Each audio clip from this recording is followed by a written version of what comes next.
The first thing here is that he's able to crumble Amadeus Cho's nose with a headbutt, then hits him so hard he levels an entire town. The whole town gone. Alright, he kicks Sabretooth miles away and storms the entire Weapon H squad. Now this squad is really impressive. Now he obliterates the hordes of secondary Adamantium cyborgs while heavily drugged with tranquilizers and still escapes. So to put that into perspective, Adamantium is very strong. It can almost cut through anything in the multiverse. Now you have robots that are specifically built with it and built for combat against this thing. He has tranquilizers in his body, meaning his bro is basically half asleep and he still rips them apart. Yeah, Ultron is not doing shit here. The next thing is that he holds back but still cripples the entire Weapon X team, some of the best healing factors in Marvel, to the point where their healing factors do not even matter. Let that sink in for a bit. He one-shots Old Man Logan. Now that is impressive, really impressive. I think I should do a video on Old Man Logan. And he two-shots the Man-Thing. It's really funny when you say it, right? The Man-Thing, that's just the start. He thunderclaps a forest fire into extinction. One-shots Man-Thing again, shifts the entire forest and blows the helicopter hundreds of meters away. Now let me break that down quickly. He two-shots the Man-Thing. Man-Thing is nearly indestructible, by the way. No matter if you can even damage him, his body just grows back. This is the same being. In fact, I won't even explain Man-Thing right now, but just know that the fire he put out of commission is the fire of the Man-Thing, which is capable of burning all of creation, if it really mattered that much. These are pure conceptual flames. He was deemed unstoppable by a team including Korg and an armed Man-Thing. Anytime Man-Thing has been armed, you're talking about him being on the level of the divine creator, beyond abstraction. Now, this wasn't the case. It doesn't really matter because Man-Thing's natural existence is already an abstract. Now, whatever can amp Man-Thing, not like make him more powerful, but aid him in battle, because Man-Thing is mindless. He does not know how to fight, and they made him intentionally like that. Imagine something like Man-Thing, but can think. Almost like Swamp Thing, but Swamp Thing is not nearly as powerful as Man-Thing. That is just fact. I think everyone could agree on that, if you know how powerful the divine creator is and the nexus of all realities. Now, he knocks back both a hulked out Logan and Savage Hulk. Savage Hulk is the same Hulk, by the way, that's able to clap away infinite dimensional constructs away, even despite their adamantium skeleton and claws, which makes them threats even nukes couldn't stop. Of course, what a nuke is going to do that can clap away universes? This dude just stay tanking their attacks and dog walking them. Now, he blocks simultaneous strikes from both of them with his arm. He demolishes a frost giant. Now he rips apart a device designed to contain Morgan Le Fay. When you're talking about Scarlet Witch and someone who can possibly rival that chaos energy, yeah, you talk about people like Morgan Le Fay and Agatha Harkness. So you know that you were talking about something that anything that's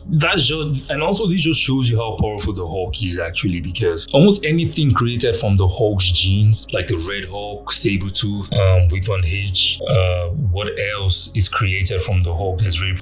Abomination. They're incredibly strong physically. Sometimes I wonder how people think Superman can outstrength Hulk. It just shows that they don't read any comics at all. Now, he carves through a grouped armed Man-Thing.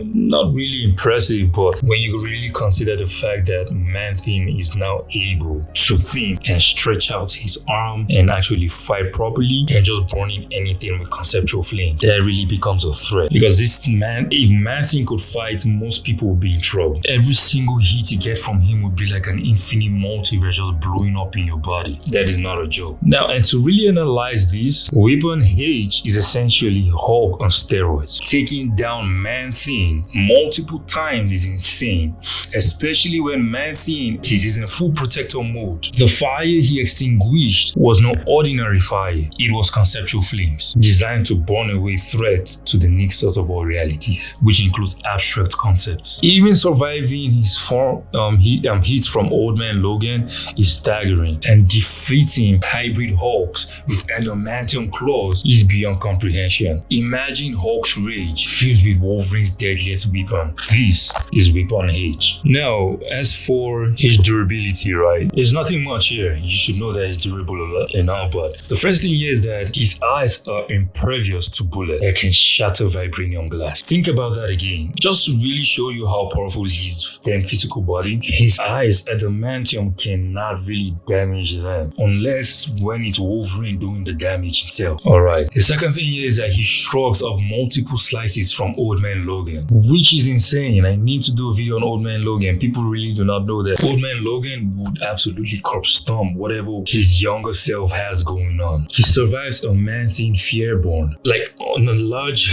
enough scale that the entire forest caught fire. It was like a nova explosion conceptuality. And he tanks a direct punch from Immortal Hulk, endures a brutal beatdown from both Wolverine without slowing down, which is Savage Hulk and Wolverine as Hulk. His durability is essentially Hulk's regeneration plus adamantium coating. Nearly unbreakable, to be honest. And for his hacks and abilities, he has some really nice things here. Right, Weapon H isn't just strong, he's versatile. He's able to regenerate from having his eyes cut out and spine severed. He survives an adamantium drill, right? Yeah, he survives an adamantium drill lobotomy attempt and terrifies Daryl Eager with the threat that he will still heal. Now he recovers from an adamantium grenade blast that shredded his eyes. Can manipulate his adamantium to create Doomsday-like spike from his body. Now, it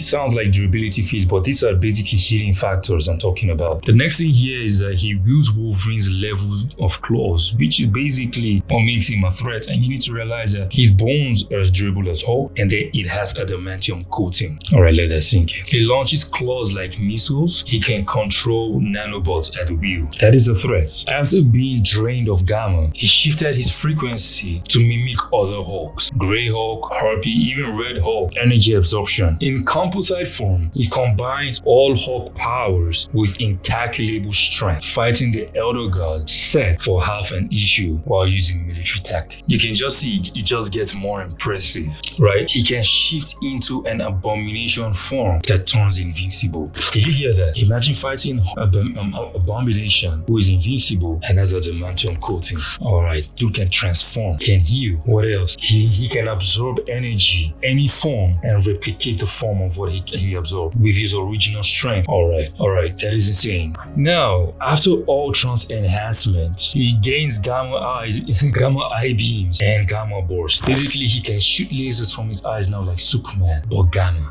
That is worse than any laser beam Superman has going on, to be honest. Gamma energy comes from hell itself, from the one below all, and can burn creation. Let that sink in. And his gamma burst is basically a nuclear bomb, probably like a million times worse. Weapon H is not just raw power, he's a walking arsenal. As for his speed, he just fights as fast as he needs to. It's not even a joke. If you come at him at human speed, he will give you human speed. Well, slightly faster, so he wins. Come at him at billions, infinite times the speed of light out of Verso, whatever you want to call it. He will match up that speed for you very easily. Okay, that's about it for Weapon H. Now, moving on to Doomsday. Doomsday is not a new character in this business. You see, Doomsday is able to storm the entire Green Lantern Corps. The Guardians, which are like the peak of the Green Lantern Corps, they scale to the level of the quintessence, which can view the multiverse, at least the local multiverse to be more precise. It's not even a local multiverse anymore, it's a local omniverse. They can view the local omniverse.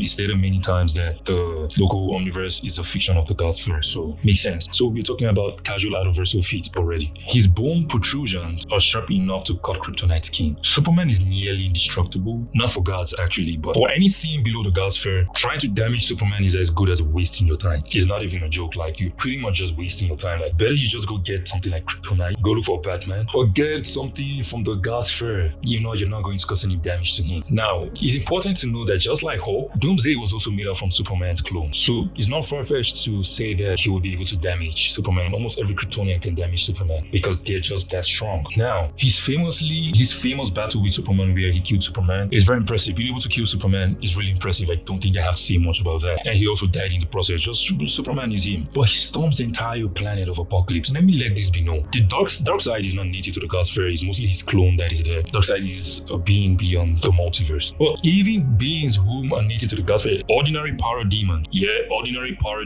are literally, unironically, out-of-versal. Cherubs in the God's Fair are platonic archetypes. So being able to stomp a planet full of out-of-versal demons that hold out-of-versal weapons that can kill them, and they're mindless just like Doomsday, bro took out everyone, including Pete Darkseid's clone. He stomped the shit out of him, right? If he can do that to a clone of Darkseid, because Darkseid will not drop a clone that is bigger than anyone on the planet. If he could do that to Darkseid, yeah, forget Apocalypse, you blow the whole thing up, which he basically did, right? So as he did, like, man, Doomsday busts my head every time. He's able to fight Mother Box, Enhanced Superman, and Wave Rider, even canceling Wave Rider's power. Now, Wave Rider is a being who is extremely powerful, very powerful. We're talking about there's almost nothing that is actually native to the God's Fair that is going to do anything. He tanks Superman's heat vision with ease when controlled by Brainiac. Superman's heat vision is compared to that of the sun. He overpowers Superman, Martian Manhunter, and Orion at the same time. He fights Imperiex probes, though he dies against Imperiex himself. Imperiex is life. He simply kills beings just by existing in their presence. He defeats Wonder Woman in direct combat, and he shatters the Phantom Zone itself, a feat that echoes Superboy's prime level of power. And just to break it to you, Superboy Prime is still stronger than Doomsday, by the way. But just show you that Doomsday is really close to him. Just to put that into perspective, Doomsday will also be able to shatter reality and wreck on the multiverse if he's able to think of. So the next thing here is his hacks and evolution, right? I have only 4 main things here. Doomsday is more than brute force. His power is evolution through death. This is where his main problem is with people. Doomsday's clones fought Eradicator and outsiders, copying Eradicator's powers. His clones stomped Eradicator, who is one of the strongest Kryptonians out there. Eradicator has beaten Superman quite some time. He copies and perfected Superboy's tactical telekinesis. So basically, Doomsday has the ability that if you do something, he's just going to copy you. He does it all the time. A lot of the weird powers he has, he just sees people do them and he will just copy you, right? He adapted Steel's armor tech. I do not know how he is able to pull this off, but he basically became Cyborg Superman, and he actually did copy Cyborg Superman's powers. Unfortunately, he cannot really heal. He's made up of complete muscles. There's no fat, there are no organs in his body except the heart, and I don't even think if he has one. He does not even have a brain, I think. So this is just a mindless beast that is out of pocket. And here's the catch: every time Doomsday dies, he comes back immune to whatever killed him. And that basically brings us to the verdict of this whole thing. There is nothing much to say again. So who wins this clash of monsters? Weapon H brings insane versatility, Hulk level durability stacked with Adamantium, Regeneration rivaling Wolverine, claws sharp enough to cut anything, gamma manipulation, and even composite forms with incalculable strength. Meaning he could possibly look at Doomsday and just become Doomsday with his own strength and Adamantium coating, which is a problem. His intelligence and tactical mind makes him far deadlier than a mindless brute. Doomsday, however, has one broken ability, which is a problem: evolution through death. He dies once, twice, 3 times, and by the 4th, he's immune to everything Weapon H can actually throw at him. So in your first encounters, Weapon H dominates. He had to do dog walks. His regeneration, hacks, and adaptability counters Doomsday's straightforward power. But as rounds go on, Doomsday becomes something else. He returns immune, stronger, and unkillable. In a one-shot clash, Weapon H absolutely just bodies him and keeps it moving. But in a prolonged war of resurrection, Doomsday inevitably adapts and takes the win. The conclusion of this would basically be this: Weapon H is Marvel's Doomsday, a terrifying mix of Hulk's rage, Wolverine's claws, and military precision. Doomsday is the embodiment of inevitability, a monster designed not just to kill, but to outlive death itself. So yes, Doomsday might die in the first few times, but in the end, he always comes back. So it depends on how you want to take the matchup. In a one-time clash, nah, GG, Weapon H wins. The problem is this: there's a reason why I put the other aspect. If we put them into character, it doesn't matter unless Doomsday will find a way to the Marvel multiverse just to find Weapon H every time he loses, to the point where he will kill him.